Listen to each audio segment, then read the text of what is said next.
Bonjour à toutes et à tous, nous allons vous présenter l'acte 1 de la scène 1 du Cid, une pièce de Pierre Corneille, pièce du XVIIe siècle. Chimène demande à sa suivante Elvire de lui faire le rapport de ce que lui a confié Don Gormas. D'après ce que lui dit sa domestique, ce dernier ne s'oppose guère au choix de sa fille concernant ses deux prétendants. Elvire apprend ainsi que le comte ne s'opposerait point à une union entre Rodrigue et sa fille, car c'est un jeune homme issu d'une illustre famille. Don Rodrigue surtout naîtrait en son visage, qui d'un homme de cœur me soit la haute image, et qui sort d'une maison si féconde en guerriers, qu'ils y prennent naissance au milieu des lauriers. Malgré tout, si la nouvelle est bonne car Chimène préfère Rodrigue à Don Sanche, elle reste tout de même inquiète. Il me semble toutefois que mon âme troublée refuse cette joie, et s'en trouve accablée. Un moment dans nos sorts des visages divers, et dans ce grand bonheur, je crains un grand revers.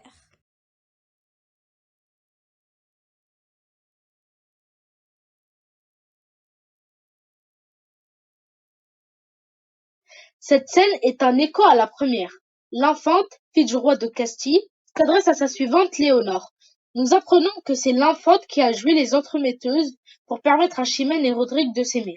Quand je vis que mon cœur ne se pouvait défendre, moi-même je donnais ce que je n'osais prendre.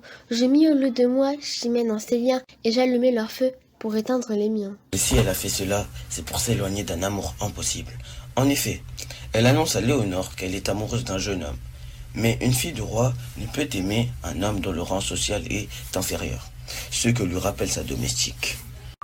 Pardonnez-moi, madame, si je sors du respect pour blâmer cette flamme.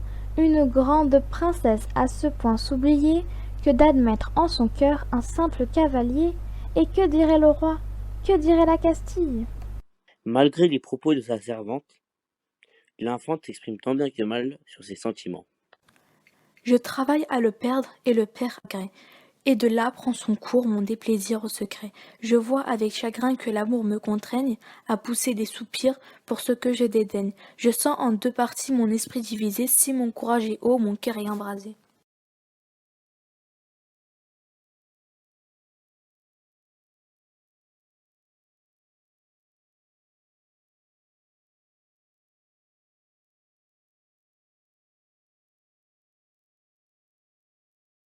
Voici la scène 3 du premier acte. La scène se déroule sur une place publique devant le palais royal. Don Diego et le comte entament une discussion à propos du mariage de leurs enfants. Mais très vite, ils en viennent à se disputer. Don Diego aurait volé le titre tant convoité par Don Gormas. Le roi a choisi le père de Rodrigue comme gouverneur auprès de son fils. Vous servez bien le roi. Je vous ai vu combattre et commander sous moi. Quand l'âge dans mes nerfs a fait couler sa glace, votre rare valeur a bien rempli ma place. Enfin, pour épargner les discours superflus, vous êtes aujourd'hui ce qu'autrefois je fus. Vous voyez toutefois qu'en cette concurrence, un monarque met entre nous quelques différences. Ce que je méritais, vous l'avez emporté. Qui l'a gagné si vous le méritez mieux? Qui peut l'exercer en est bien le plus digne. En être refusé n'est pas un bon signe. Vous l'avez eu par brigue, étant vieux courtisan. Et l'éclat de mes hauts faits fut mon seul partisan. Parlons-en mieux, le roi fait honneur à votre âge. Le roi, quand il en fait, le mesure au courage. Et par cela, cet honneur n'est dû qu'à mon bras. Qui n'a pu l'obtenir ne le méritait point. Ne le mérite pas, moi? Vous.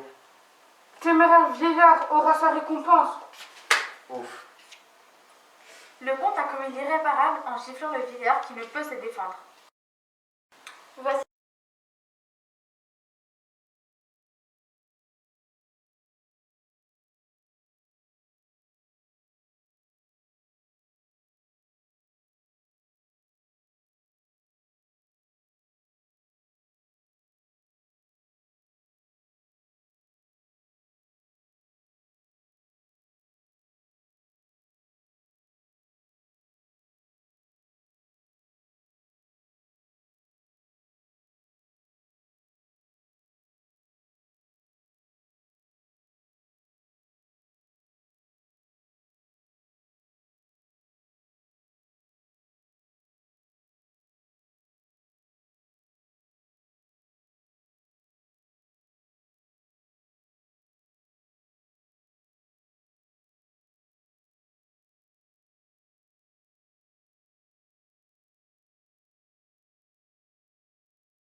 La scène 4 de l'acte 1 est un célèbre monologue dans lequel Don Diego se plaint de l'offense causée par le comte.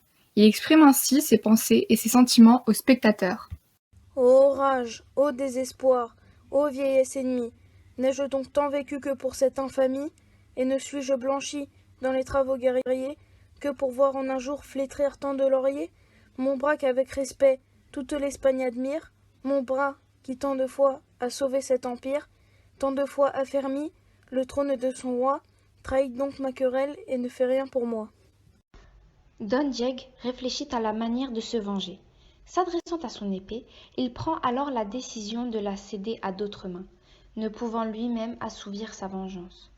Et toi, de mes exploits glorieux instruments, mais d'un corps tout de glace inutile ornement, fer, jadis tant à craindre, et qui, dans cette offense, m'a servi de parade, et non pas de défense. Va, quitte désormais le dernier des humains, passe pour me venger en de meilleures mains. La scène 4 de l'acte